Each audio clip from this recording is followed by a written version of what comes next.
the Jericho Network on Westwood One.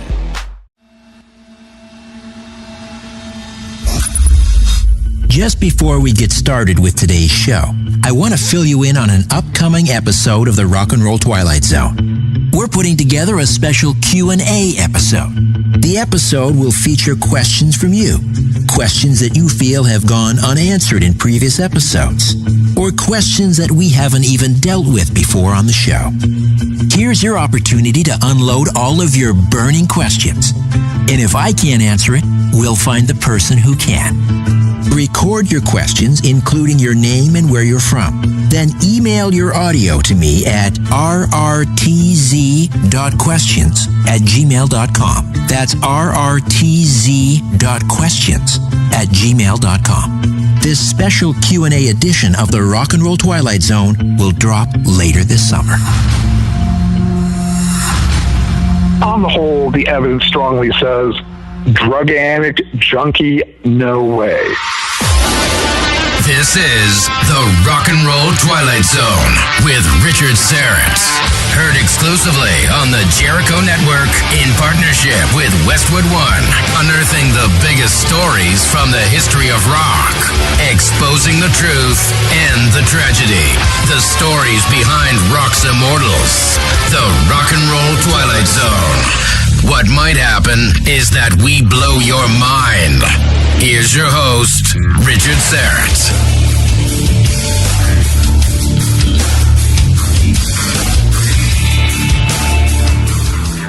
You're listening to part 2 of our 2-part series on the death of Kurt Cobain.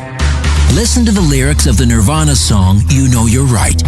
I will never bother you. I will never promise to. I will never follow you. I will never bother you. Never speak a word again. I will crawl away for good. Many Nirvana fans consider this song and these lyrics as Kurt Cobain's goodbye.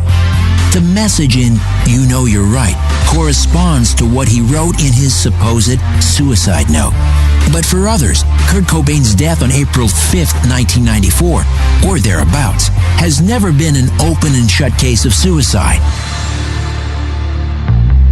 From the moment news broke of the discovery of his body in his Seattle area home on April 8th, from a supposed self-inflicted shotgun blast to the head, there have been nagging questions that remain unanswered to this day. How does one turn a long rifle, such as a Remington 11 20-gauge shotgun around, place the barrel in one's mouth, and be able to reach the trigger?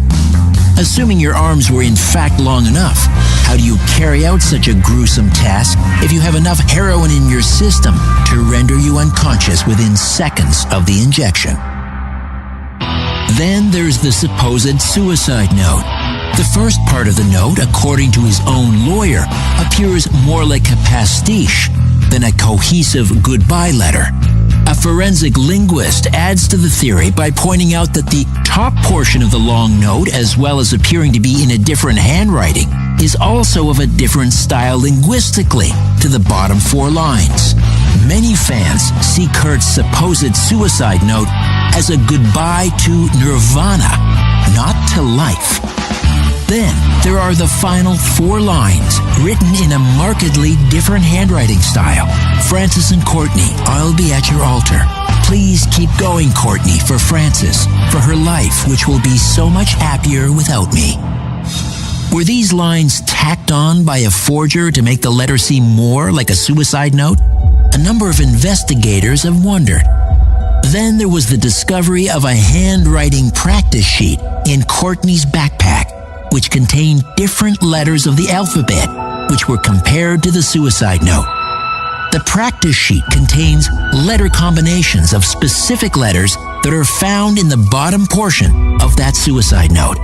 This, according to one handwriting analysis expert. In a taped conversation, Courtney Love's lawyer, Rosemary Carroll, states she believes Love forged the letter. We're reopening the Kurt Cobain file here on the Rock and Roll Twilight Zone. Welcome to part 2 of Smells Like Murder, the death of Kurt Cobain.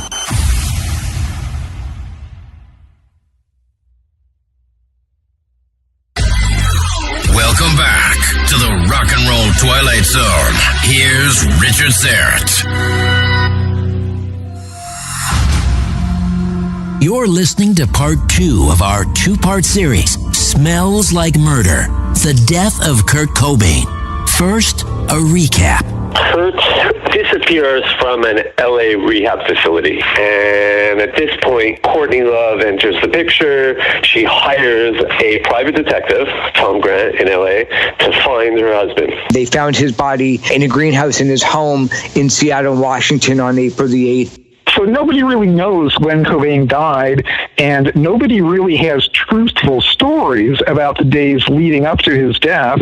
The forensic medical response is that he died from a gunshot wound. He actually put the gun in his mouth and died instantly. It had, I believe, a 28-inch barrel. There's I believe it's called a flash suppressor or a choke bore at the end, which adds another 6 inches, which does bring about certainly that issue as to whether it would have been possible to turn the gun on himself.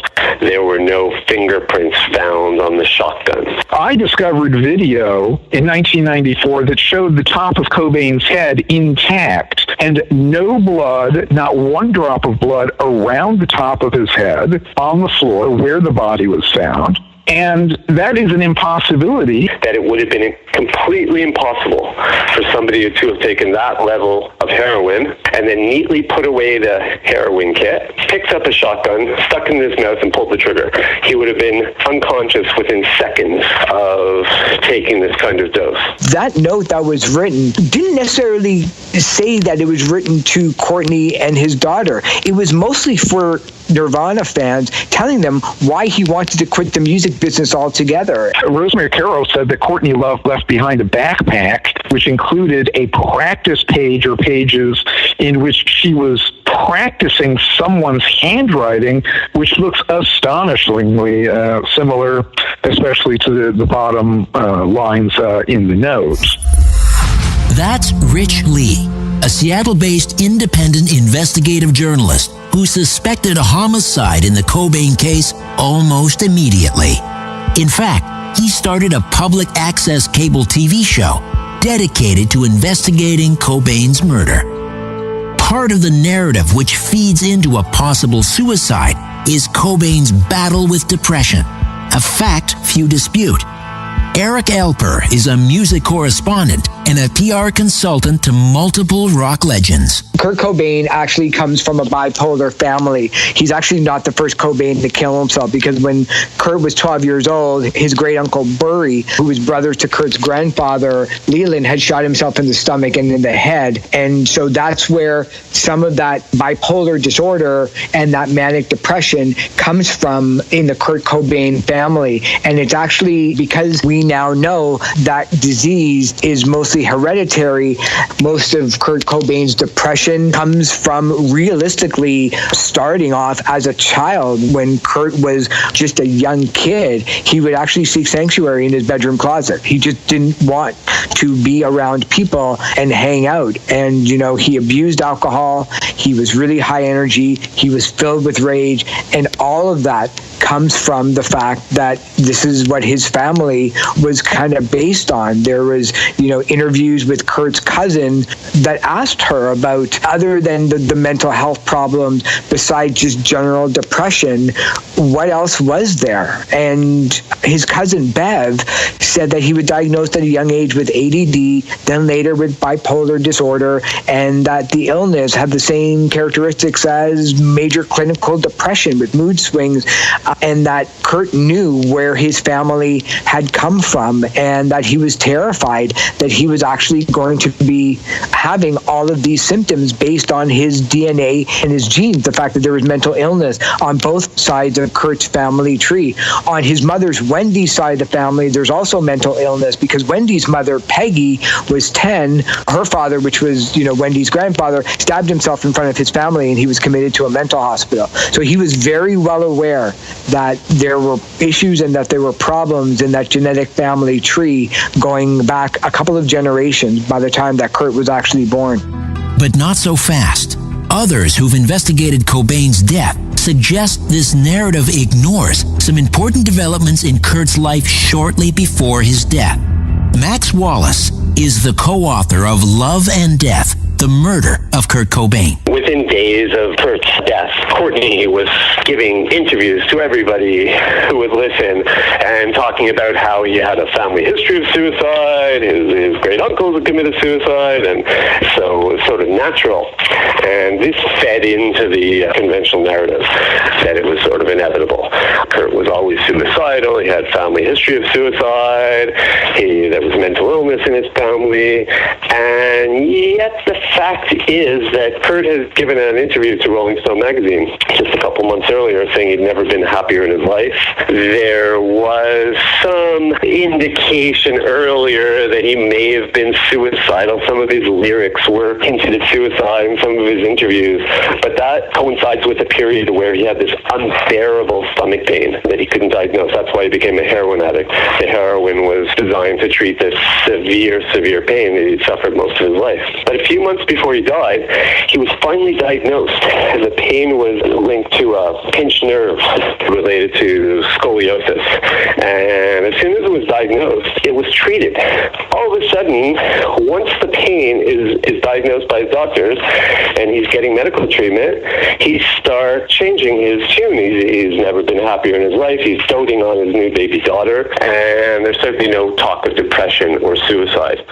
I think Kurt Cobain was a thoroughly all right guy, you know. What does he do at the end of all of his music videos, or at least most of them? There's a big smile on his face, you know what I mean? The gloomy act was just a part of being a musician. When people think about Kurt Cobain, they should think about that. Great American band leaders, you know? Louis Armstrong, Dick Spiderbeck, Jim Morrison, Jimi Hendrix, Kurt Cobain. Band leaders are actually some of our greatest artists. Our band leaders are second to none. That is the definitive American art form, even more so than movie directors.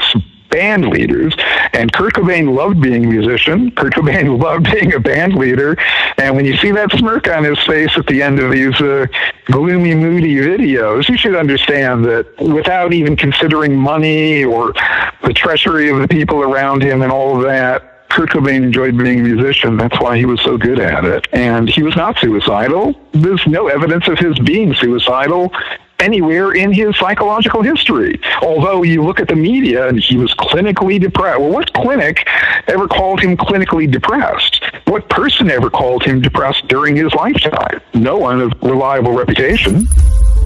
And what of the long-held belief that Cobain was hopelessly addicted to heroin? If he didn't have a serious drug problem, why did Love and his manager and members of Nirvana, excluding David Grohl, stage a 5-hour intervention? Once again, Rich Lee. Kurt Cobain actually comes from a bipolar family. He's actually not the first Cobain to kill himself, because when Kurt was 12 years old, his great uncle Burry, who was brother to Kurt's grandfather, Leland, had shot himself in the stomach and in the head. And so that's where some of that bipolar disorder and that manic depression comes from in the Kurt Cobain family. And it's actually because we now know that disease is mostly hereditary. Most of Kurt Cobain's depression comes from realistically starting off as a child. When Kurt was just a young kid, he would actually seek sanctuary in his bedroom closet. He just didn't want to be around people and hang out. And, you know, he abused alcohol. He was really high energy. He was filled with rage. And all of that comes from the fact that this is what his family was kind of based on. There was, you know, interviews with Kurt's cousin that asked her about, other than the mental health problems, besides just general depression, what else was there? And his cousin Bev said that he was diagnosed at a young age with ADD, then later with bipolar disorder, and that the illness had the same characteristics as major clinical depression with mood swings, and that Kurt knew where his family had come from, and that he was terrified that he was actually going to be having all of these symptoms based on his DNA and his genes, the fact that there was mental illness on both sides of Kurt's family tree. On his mother's Wendy's side of the family, there's also mental illness because Wendy's mother, Peggy, was 10. Her father, which was, Wendy's grandfather, stabbed himself in front of his family, and he was committed to a mental hospital. So he was very well aware that there were issues and that there were problems in that genetic family tree going back a couple of generations by the time that Kurt was actually born. Within days of Kurt's death, Courtney was giving interviews to everybody who would listen and talking about how he had a family history of suicide, his great uncles had committed suicide, and so it was sort of natural. And this fed into the conventional narrative that it was sort of inevitable.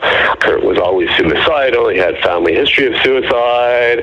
There was mental illness in his family. And yet the fact is that Kurt has given an interview to Rolling Stone magazine just a couple months earlier saying he'd never been happier in his life. There was some indication earlier that he may have been suicidal. Some of his lyrics were hinted at suicide in some of his interviews, but that coincides with a period where he had this unbearable stomach pain that he couldn't diagnose. That's why he became a heroin addict. The heroin was designed to treat this severe pain that he'd suffered most of his life. But a few months before he died, he was finally diagnosed, and the pain was linked to a pinched nerve related to scoliosis. And as soon as it was diagnosed, it was treated. All of a sudden, once the pain is diagnosed by his doctors and he's getting medical treatment, he starts changing his tune. He's never been happier in his life. He's doting on his new baby daughter, and there's certainly no talk of depression or suicide.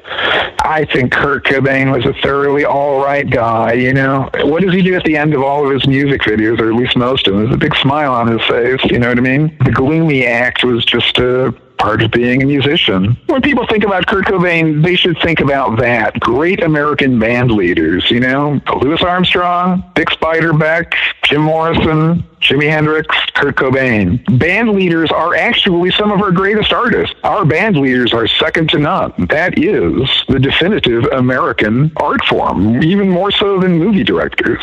Band leaders. And Kurt Cobain loved being a musician. Kurt Cobain loved being a band leader.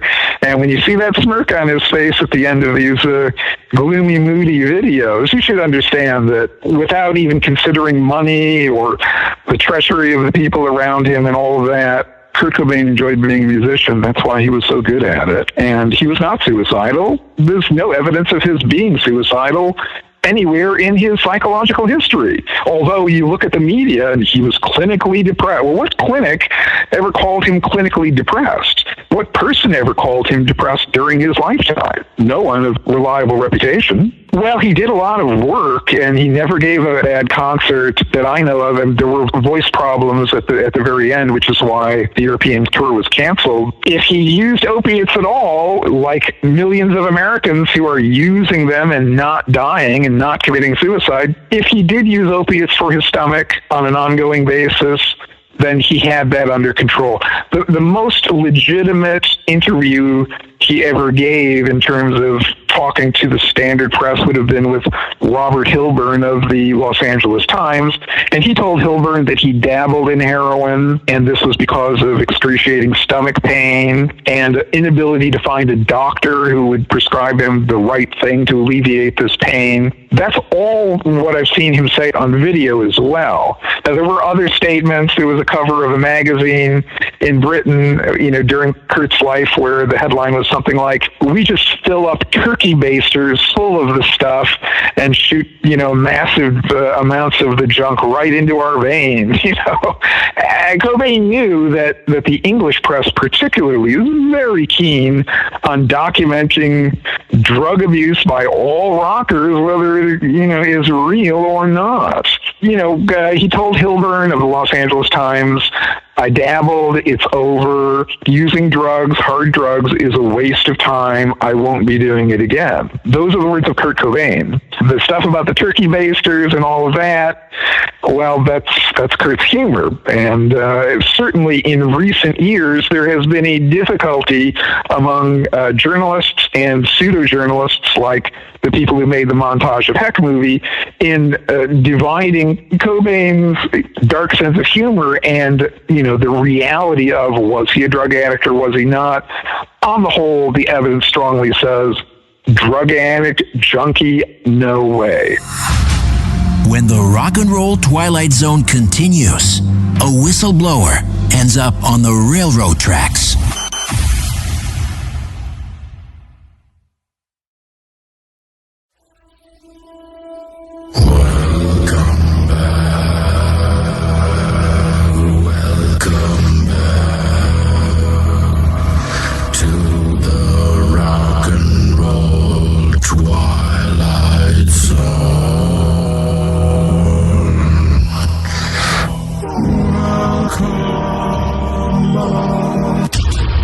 Welcome back to the Rock and Roll Twilight Zone.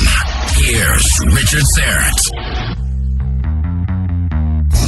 On this episode of the Rock and Roll Twilight Zone, we're reopening the Kurt Cobain file. Was it suicide or murder? So, let's summarize the evidence investigators like Max Wallace and Rich Lee say point to murder. The length of the shotgun Cobain supposedly used to kill himself would make it impossible for him to place the barrel in his mouth and then reach the trigger with his outstretched arms. The lack of blood at the scene or a serious head wound. The amount of heroin metabolized in his bloodstream was several times the lethal dose for even the most hardened drug addict, and Cobain would have been unconscious before he would have had a chance to shoot himself. Although on this point, Rich Lee disagrees. He insists that Cobain's toxicology report, including the levels of morphine in his blood, were never officially released, and that this information was reported by Kurt's widow, Courtney Love. Contrary to what Wallace and Lee describe as a carefully crafted narrative, Cobain was not a drug addict, and he was not clinically depressed or suicidal. There is evidence that sections of the supposed suicide note found at the death scene were forged. Cobain and Love's attorney, Rosemary Carroll, was recorded in conversation with Love's private investigator, Tom Grant, saying she believed the letter was forged. Carroll stated that she found handwriting practice sheets in Courtney's backpack, and it appeared she was practicing writing in Kurt's style. Which brings us to one of the more colorful characters involved in this saga. Eldon Wayne Hoke, nicknamed El Duce, was best known as the drummer and lead singer of the shock rock band The Mentors. Eric Alper. He was one of these heavy metal punk rock staples that was based around the California area. And in addition to his musical career, he also had jobs as an extra in TV. And then after the death of Kurt, he started making the claim that Courtney Love had offered to pay him in order to kill Kurt Cobain. He promoted his story on the Jerry Springer show, I remember, and then the National Enquirer picked it up. And then in Nick Bromfield's Kurt and Courtney documentary, it's got a pretty substantial place in it. And he actually claimed in the film that he knew who killed Kurt Cobain, and he gave the name Allen. It's Allen, but he said that he wouldn't actually go track him down, that the FBI would actually end up, catching him anyway. He told me shortly before New Year's Eve in 1993, Courtney shows up at one of his gigs and asks him to kill her old man, Kurt, and offers him $100,000 to do it. He was skeptical. He thought she was joking. He said, "Are you serious?" She allegedly said, "I'm as serious as a heart attack." So nothing happened. He didn't take it seriously. But when Kurt was found dead just a few months later, he started to wonder, maybe Courtney had something to do with this. It sort of adds up. Eldon Hoke, known to his friends and fans as El Duce, even submitted to a lie detector test.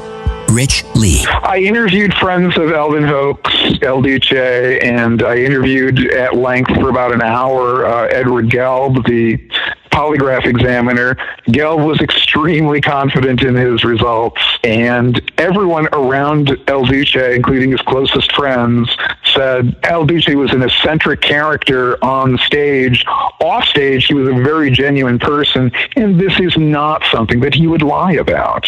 And so, as odd as it seems, and even though I don't really believe that Courtney Love was trying to get punk rocker El Duce to actually do the deed, there probably is something to the idea that a friend of El Duce's was involved. I mean, I've spoken to that individual too, and as I recall, the gist of his responses was that he wasn't really ready to deny it. Now, whether that's because he's in punk rock or because he was involved, I really don't know. In the British documentary Kurt and Courtney, produced by Nick Broomfield, Eldon Hoke clearly states he was offered $50,000 to shoot Cobain dead with a shotgun. He then expresses some regret he didn't take Love up on her offer. He then appears to let slip the name of the person who actually was involved. And that slip of the tongue may have cost Hoke dearly. Rich Lee. If you look at the Nick Broomfield film, it does appear that El Duce, Eldon Hoke, was killed because he said to Broomfield, talk to my friend Alan about that. And Alan is Alan Wrench. And, you know, it's very plausible. Alan Wrench showed up like some gangster in an old movie and told El Duce, we're going to go for a ride. On April the 19th, 1997, one day after one of his performances and 2 days after the filming of that Kurt Cobain documentary, Kurt and Courtney, he was found dead in railroad tracks in Riverside, California. I've been to the train crossing. Believe me, you would not stumble across those tracks by accident. There are lots of lights and bells and everything. When the Burlington Northern goes by, you could be stone drunk and you would certainly still notice it. So I believe that Eldon Hoke was murdered, obviously. When the Rock and Roll Twilight Zone continues, is the key to understanding Cobain's death to be found in his will?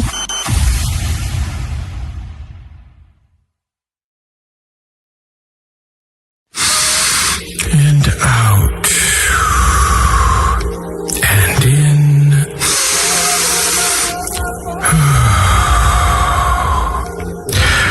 Welcome back to the Rock and Roll Twilight Zone.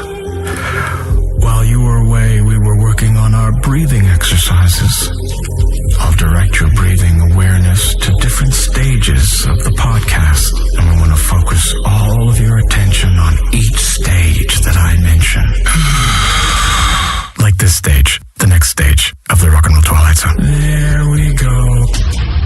Welcome back to the Rock and Roll Twilight Zone. Here's Richard Serrett. On this episode of the Rock and Roll Twilight Zone, it's part 2 of our 2-part series, Smells Like Murder, the death of Kurt Cobain. It's important to repeat that none of these allegations have been proven in a court of law. Courtney Love is not a suspect in Kurt Cobain's death, and she has repeatedly and vigorously denied any involvement in his death. In his book, Love and Death, Max Wallace lays out the case that any possible motive revolves around Kurt's estate, a point that Love and Cobain's attorney, Rosemary Carroll, addressed in a taped conversation with Tom Grant. That's the man Love hired to find Kurt after he disappeared from rehab shortly before his death. Max Wallace. Rosemary Carroll tells Tom Grant on tape that Kurt and Courtney were in the process of getting divorced, that he had approached her about changing the will. She had actually changed the will, but it hadn't yet been signed, so it wasn't legal. So we have motive. We have Courtney and Kurt had a prenuptial agreement. If they'd been divorced, Courtney would have got virtually nothing. She would have just got a very tiny settlement. So he dies before the will is changed and before the divorce goes through. And as a result, Courtney inherits an estate, or half an estate, worth, it's impossible to even speculate. It's probably more than $1 billion in future royalties. So there's a motive that others have cited. He died intestate, technically. And, of course, the astonishing thing about that is Kurt Cobain died with assets of $550,000, according to the court records. But everyone knew that his income would grow exponentially over time. Now he's worth about $500 million, his artistic output, which is 1,000 times higher than the amount that was dealt with in terms of the settlement of the will. Because he died intestate, there was no will. Strangely enough, when this movie Montage of Hex came out, they came up with a handwritten will. It even mentions Rosemary Carroll, as I recall. So the will is a very weird area to get into because, I believe they only published part of the page in a book that was put out as a part of Montage of Heck, which of course is controlled by Courtney Love. But Courtney Love was very influential in the making of that documentary, and somehow she came up with a Kurt Cobain handwritten will. Golly, where did that come from? However, as the wife of Kurt Cobain and the mother of their child, Frances Bean, Washington estate law would normally override any will. Love would have been entitled to a sizable portion of Cobain's estate, and thus that would tend to rule out a possible motive for murder. Not so fast, says Max Wallace. Normally that's the case, but according to Washington's estate lawyers, that becomes voided because of their prenuptial agreement. So that's the case for a normal couple who are going through a divorce. But they had a prenuptial agreement, which was actually initiated at Courtney's request. Courtney always believed and always said that she would be more successful than her husband. So she insisted on a prenuptial agreement. And that prenuptial agreement, which was in full force and effect at the time, would have left her with a small settlement. Some people say it would have left her with nothing, but that's not true. It would have left her with a small settlement, and yet he died before the divorce went through, and as a result, she's a billionaire. If Kurt Cobain had really written a will, there's no evidence that he did, at least not one that's technically legally valid. If he had written a will and said, Courtney Love gets nothing, the daughter gets 100%, which I believe is exactly the kind of thing that he should have incorporated into his prenuptial agreement. Everybody knew they had a prenuptial agreement. How do you have a prenuptial agreement that doesn't have a clause that says, in the event of my death? Well, if that prenup was written by Rosemary Carroll, maybe that's the explanation. Any competent lawyer in 1992 who was writing a prenuptial would not avoid the issue of in the event of my death. And, if his or her client was a rock star living a rather dangerous lifestyle, the clause dealing with in the event of my death should have been the number one concern, not divorce. While hardly evidence implicating Courtney in murder, investigators have wondered aloud about her seemingly desperate attempts at gaining fame and wealth. But one could just as easily argue that Courtney Love likely would have achieved those things without marrying the voice of a generation. Her band Hole, formed by singer and guitarist Courtney Love and lead guitarist Eric Erlandson in Los Angeles in 1989, was already garnering strong interest from British and American alternative press long before she married Kurt. The band's debut album, Pretty on the Inside, released in 1991, was a critical success, and their second album, Live Through This, released in 1994, reached platinum status within a year of its release. Hole has been noted for being one of the most commercially successful female-fronted rock bands of all time, selling over 3 million records in the United States alone. So, in other words, don't read too much into Love's behavior either before or after Cobain's death. Eric Alper. There's absolutely no doubt that people that knew Courtney Love thought that she was just destined for celebritydom and greatness and popularity. That was all the way back in high school. And there's been many people, including Michael Stipe from R.E.M., who is good friends with Kurt and Courtney, that said that she wanted to be famous by not necessarily any means necessary, but that was her plan. Courtney had written in her own diary rules and ways and the steps that she could be famous. She hung out with celebrities. She desperately wanted to be an actress. like some people do.